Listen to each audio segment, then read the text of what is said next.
चला काय बघतोय आज आपण the phrase of going to. It is pronounce as gonna. है ना, शॉर्ट फॉर्म काय गोना असं म्हटलं जातं.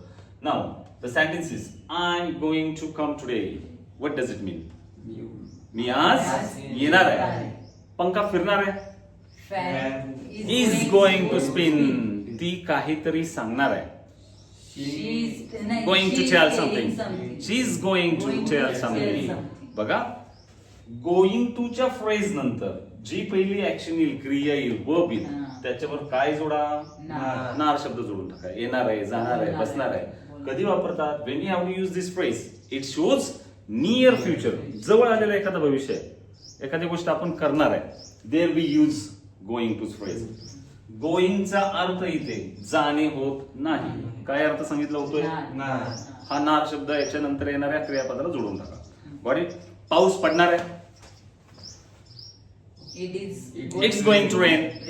कुत्रा भुंकणार आहे.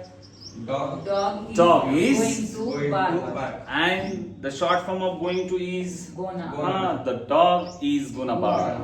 It's gonna rain. She's gonna come. I'm gonna tell you a story today. Understood? Now instead of am, is, are, these are the present forms of to be. Instead of am, is, are, if I use past forms like was and were, तर काय अर्थ होईल आता याचा? I was going to come today. मी येणार होतो. आलोय का मी? नाही. मी जर म्हटलं वेदांत मी काल तुमच्या घरी येणार होतो. मिसेस जाधव मी तुम्हाला काल फोन करणार होतो. शुभम अरे मी तुझ्या काल वडिलांना भेटणार होतो. एवढंच बोललो आणि मी थांबलो. तो you B having a curiosity. काय झालं मग? का फोन करणार होता? का येणार होता? वडिलांना का भेटणार होता? क्युरियोसिटी असते ना. So mostly in these type of sentences we have to give reasons to. Like I was gonna come today, but काय झालं बरं? बस is not. हा, बसच आली नाही माझी. बस didn't come. तो गाणं गाणार होता पण लाईटच गेली. Yes, make a sentence. He was Gonna sing a song. Ha, he was gonna sing a song, but light गेली. Light is gone. Light went. आपण मराठीत काय म्हणतो? लाईट गेली. मग इंग्लिश मध्ये वेंट केलं तर चालतं का?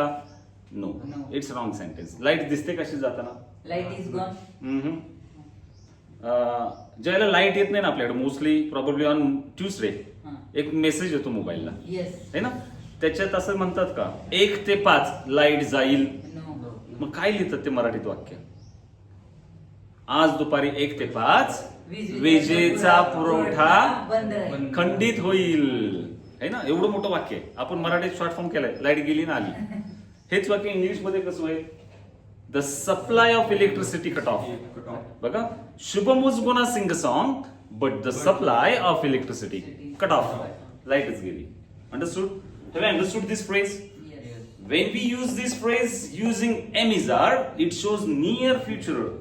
जवळ आलेला भविष्य काळ दाखवत आहे. And the same phrase when we use was and were, it shows संभाव्य गोष्ट जी घडलीच नाही. है ना? तो मला काहीतरी सांगणार होता किंवा ती चहा बनवणार होती, विसरलीच ती. She was going to make a tea.